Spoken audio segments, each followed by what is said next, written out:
acid bases and salts। Welcome everybody, hello everybody, welcome two marks booster. आज हम लोग क्या पढ़ने वाले हैं? आज हम लोग कंटिन्यू करेंगे हमारा एसिड बेसिस एंड सॉल्ट्स का लेक्चर नंबर 3।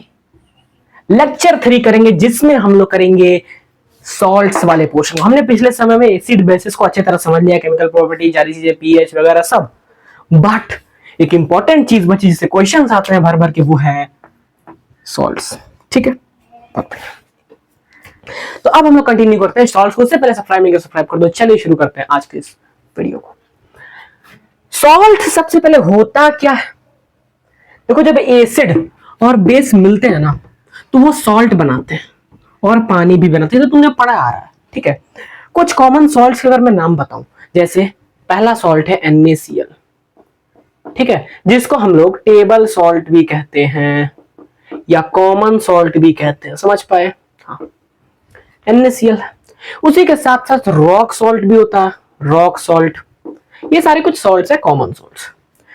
NaCl की अगर बात करो तो इससे कुछ यूजेस है, जैसे ये सोप इंडस्ट्री में काम आता है ना, ये कॉस्टिक सोडा बनाने में काम आता है, ठीक है, कई सारी चीजों में ये काम आ रहा होता है। ओके, बट आज हमको पढ़ने वाले हैं कुछ स्पेशल सॉल्ट्स जिसका बारे में शायद आपने कभी सुना होगा, शायद आपने कभी नहीं सुना होगा, कुछ के बारे में सुना होगा। ठीक है, तो चलिए कंटिन्यू करते हैं सॉल्ट्स वाले इस पोर्शन को।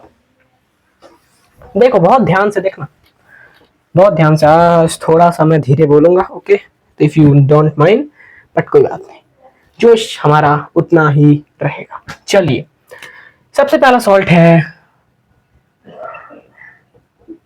कॉस्टिक सोडा, जिसको हम लोग NaOH भी कहते हैं, ठीक है, या फिर इसे सोडियम हाइड्रोक्साइड भी कहा जाता है। हम लोग इसको कैसे बनाते हैं बहुत ध्यान से देखना, इसकी प्रोसेस पूरा बताऊंगा। इसके प्रोसेस को, इसको बनाने के प्रोसेस को हम लोग कहते हैं क्लोर एल्कलाई प्रोसेस।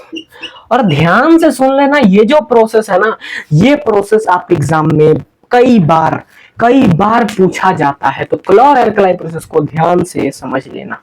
चलो देखो, सबसे पहले हम ऐसा एक क्या करते हैं ना,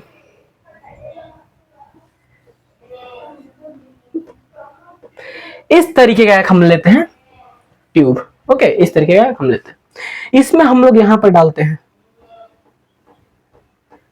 कैथोड और यहां पर डालते हैं एनोड। ओके, हाँ, और इसको कनेक्ट कर देते हैं बिजली से, ठीक है, इसको बैटरी से कनेक्ट करके इसमें इलेक्ट्रिसिटी को हम लोग पास कर देते हैं। ओके, यहां से हम लोग पास करते हैं ब्राइन सॉल्यूशन।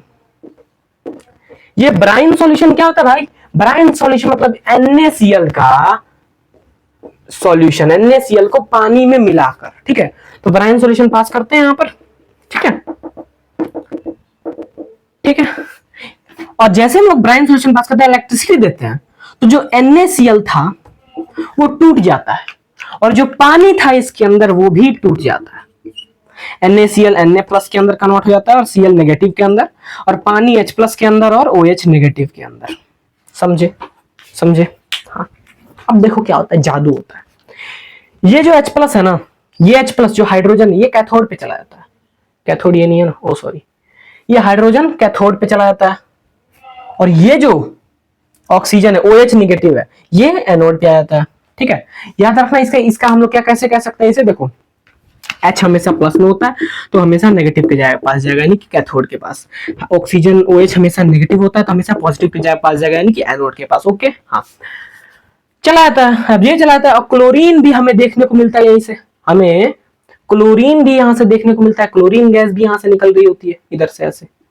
OH नहीं जाता है, सॉरी OH नहीं जाता है कहीं भी, OH कहीं भी नहीं जाता है, क्लोरीन गैस एनोड पे जाती है। H तो पॉजिटिव पे जाता है ना, क्लोरीन गैस एनोड पे जाती है ऐसे, ठीक है।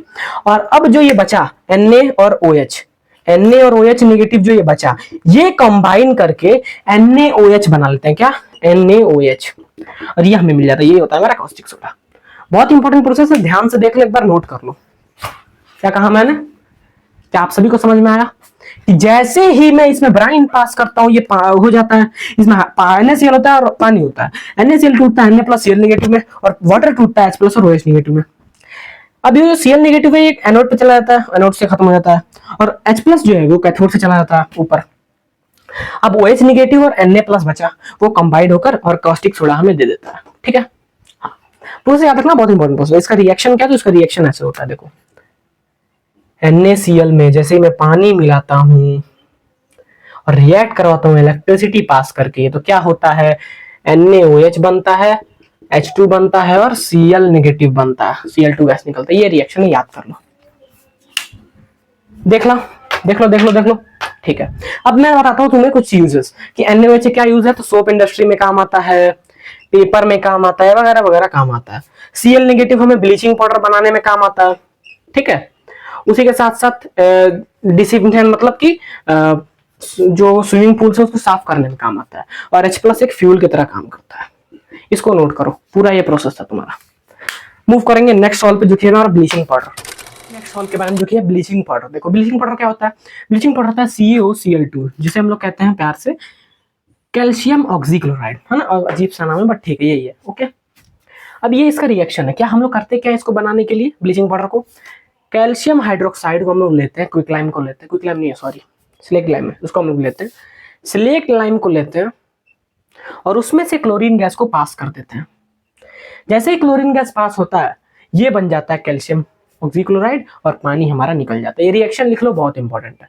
अब बताता हूं मैं इसके यूजेस। तो कैल्शियम ऑक्सीक्लोराइड टेक्सटाइल इंडस्ट्री में काम आता है, उसी के साथ साथ पानी को साफ होने, डिसइंफेक्शन में बहुत ज्यादा काम आ रहा होता है, और कई सारे यूजेस हैं जो कि आपको यहाँ पे स्क्रीन पर दिख रहे होंगे। ओके, चलिए, तो आई होप आपको समझ में आ गया। कैल्शियम ऑक्साइड CaOCl2 होता है, ये इसका रिएक्शन जब हम स्लेग लाइम में पास करते हैं Cl2 तो ये बन जाता है, ये इसके यूजेस है।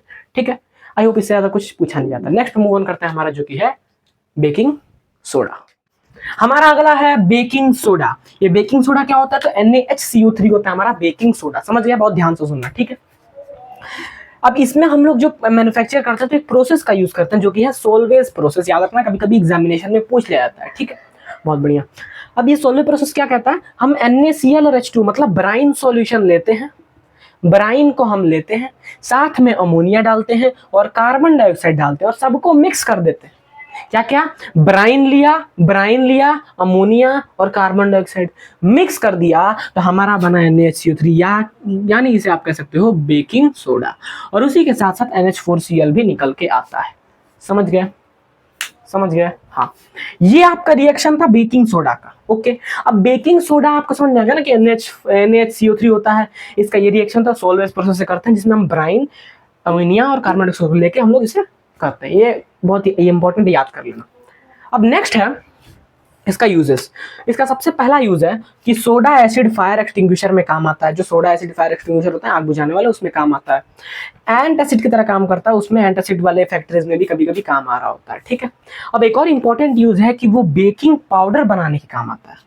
ये क्या होता है, तो बेकिंग सोडा से हम लोग बेकिंग पाउडर बनाते हैं। कैसे, तो बेकिंग सोडा को जैसे ही हम लोग टार्टरिक एसिड या फिर कोई भी एडिबल एसिड में डालते हैं, टार्टरिक एसिड में डालते हैं और उसी के साथ साथ थोड़ा सा कॉर्नस्टार्च ऐड कर देते हैं मॉइस्चर के लिए। ठीक है, तो क्या होता है, हमारा बेकिंग पाउडर बन के आ जाता है। समझ गए, हाँ। ये लिख लो, जितने भी यहाँ व्हाइट बोर्ड पे चीजें लिखी हुई है तुरंत इसे लिख लो, जल्दी से लिख लो, बहुत इंपॉर्टेंट चीज है। एक एक लाइन यहाँ का तुम्हारे लिए इंपॉर्टेंट है।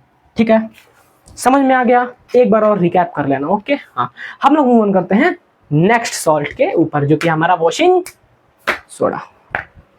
तो चलिए अब हम देखते हैं वॉशिंग सोडा कैसे बनता है। तो देखो, वॉशिंग सोडा जानने से पहले आप लोग सोडा ऐश समझ लो। ये सोडा ऐश क्या होता है, Na2CO3 यानी सोडियम कार्बोनेट। कैसे बनता है, तो जब भी हम बेकिंग सोडा को, देखो बेकिंग सोडा को जब भी हम हीट देते हैं, जब हीट देते हैं, बर्न करते हैं, तो हमें मिलता है सोडियम कार्बोनेट, पानी और CO2। यही है soda ash, sodium carbonate. Note करो इसको जल्दी से, सोडा ऐश क्या होता है, समझे।